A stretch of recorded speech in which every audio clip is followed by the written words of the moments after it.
On this episode of The Good, the Bad, and the Cocky, we're going to find out who popped off, who got dropped off, Oh shit. and who knocked your socks off. Cock strong. Drop the B. This is the Cockstrong Gamecocks podcast with Greg and Reg, bringing you all the latest sports news from inside the minds of a couple of Cockstrong Gamecocks fans. So sit back, relax, stay tuned, and stay cocky. All right, welcome to this edition of The Good, the Bad, and the Cocky. My name is Greg, here with my boy Reg. That's me. That's him over there. Shazley. So today we are gonna, for those of you who don't know, Good, the Bad, and the Cocky, we take a good performance from a Gamecocks player or unit, could be anything. Bad performance from a unit or a player, and then the Cocky is excellent, outstanding performance from a unit or a player, which could be either team. But the good and the bad, we're going to focus on the Gamecocks. But the Cocky could be Kentucky or it could be Carolina. Last couple weeks, it's been the opposing team. Hate to hear it, but the buck stops. Yeah. This is where it stops. Foreshadowing on that one. For sure. So man, it feels good to be able to have some good things to talk about when it comes to the game and what we saw. And you're going to break it down for us right now with the good, the bad, and the cocky. Let's start off with the good. Greg, what we got? With the good. He got the bad last week. He's going to get the good this week. Who that? My boy, your boy, our boy, Lenore Sellers. Big dog. Finally ate. He finally ate. He ate it up today. Cockstrong. He put the team on his back. For sure. Yeah. He put the offense on his back. I'm not going to say the team because he did not need to carry the whole team today. We will get into that in a minute. Hold tight. Cockstrong. All right. All right. So the good is Lenore Sellers. Let's talk about 11 out of 14 passing, 153 passing yards. Let's talk about 14 carries. Get 'em. 81 yards. Get 'em. Let's talk about finally throwing the ball with some accuracy and down the field and short. Got a little sprinkle here, a little sprinkle there. I feel like he made some strides today. Definitely an improvement is growing right in front of our eyes. Yeah, man. Gotta love it because, man, it's like we said, we have the expectation of greatness when it comes to Lenore Sellers, and it's good to get a little taste of it, Cockstrong, and I'm waiting. I mean, this feeling makes you want to I can't wait to see him play again, or can't wait to see it again. How about you? Follow that? Yeah. What was he gonna do to top that?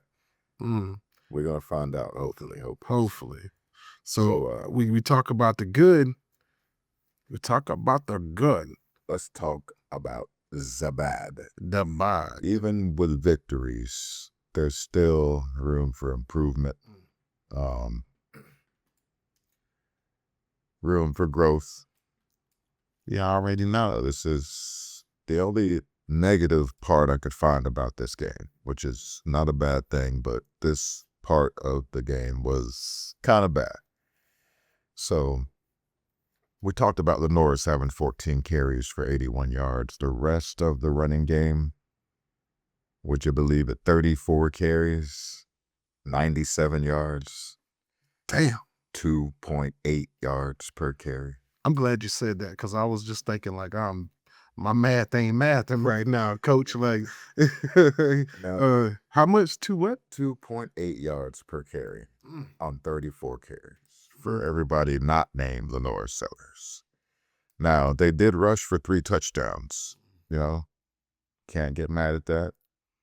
They even out here got some 2, Cockstraw. For sure. And Matt Fuller got his first one. I believe his first one of his career. Out of his career, he got his first touchdown. So shout out to Mr. Fuller. And Big shout out. Shul Faison for getting his two pack. Free Sewell. But we can't count on Lenoris being the leading rusher every week. We need a running game if we're gonna try to get back into this SEC race and hopefully make some noise before the end of the season is all said and done. Yeah, I think that's coupled with offensive line play. Again, we said in the recap about, it was a battle in the trenches. It's like we didn't get our asses kicked this time. We fought this time. We didn't, but it was a battle. It wasn't like we just flat out smashed them in the trenches. I didn't see that.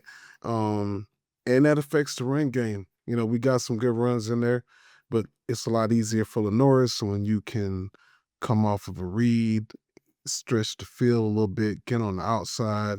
I mean, you get somebody that big, Strong. run. Yeah, for sure. You get somebody that big getting downfield, man, it's hard to stop them. So I think he has a little bit of an advantage over the running backs when it comes to actually getting the yards behind that offensive line. But yeah, I definitely agree with you. That's crazy. 34.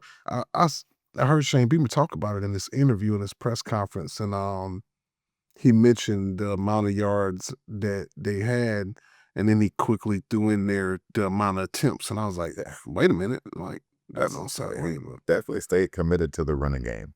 Hey, whatever we got to do, little by little, inch by inch. Cock strong. Hurt. So Speaking of Cock strong, that brings us to the highlight of this segment, the cocky. The cocky. And the cocky goes to who is none other than, I'm going to give it to an entire unit. Damn, the whole unit. A whole unit. Cock strong. Let's talk about this Carolina D. Let's do it. Defense that was embarrassed last week. 285 yards. Lost to Missouri. Defense that was ran over 2 weeks ago by Vandy. Sad day. They finally had enough after the first drive where Kentucky went right down the field and scored. They had enough. 2 field goals the rest of the game. Flying around. 4 turnovers in 1 quarter. 2 touchdowns. Dos. El doce. Consistent pressure. Smothering, for the most part, the running game. Yeah. They did break off a couple of big ones. They had a 100-yard rusher, though. They did have 100-yard. Shout out to them. Well, that's Kentucky. They're going to. It did. One guy had a good day. Yeah. But he did not affect any outcomes of this game. No. Lockdown coverage. They were knocking balls down left and right. Cock strong. They were swatting passes. They were picking them off. Somebody lit a fire up under their ass, and they looked like it. Yeah. They were running out like wild men out there. What you think? Yeah, I think this is what I expected to see from the defense. And when you got a bunch of young guys out there that's talented, you got guys that transferred from Bama and FSU, and you got these young athletes that we keep hearing all through training camp is how fast they are, how active they are. It showed. I mean, I think it showed earlier throughout the season too, but it really showed this I'll say the second quarter on this game. Yeah. I was very impressed. They ignited the team. I pretty much give the defense this win. You give like special teams a win like against SC State a few weeks back. But this win, I hang on the defense for when it was like in the balance and we didn't know for sure. They came and they slammed the door on Kentucky, and their foot was in the door too, so they made a little pussy ass. I'm like, no, I'm just joking, but we slammed the door on them. Our defense locked it up. I couldn't be more proud of our boys, man, and that's a good call for the Cocky this week, man. Yeah, on a side note there, just for the record, he got 6 non-offensive touchdowns this season between defense and special teams, 3 and 3. Bakari Swain has more than every other school in the nation. Nobody else has 3. Wow. We have 6 total between defense and special teams. That's by far number 1 in the country. That's how you win games. Yeah. You know, That's how we won games. yeah.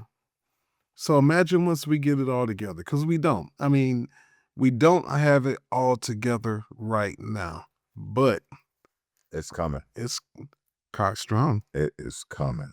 Cock strong. At night, when this place is rocking like this is the best environment in all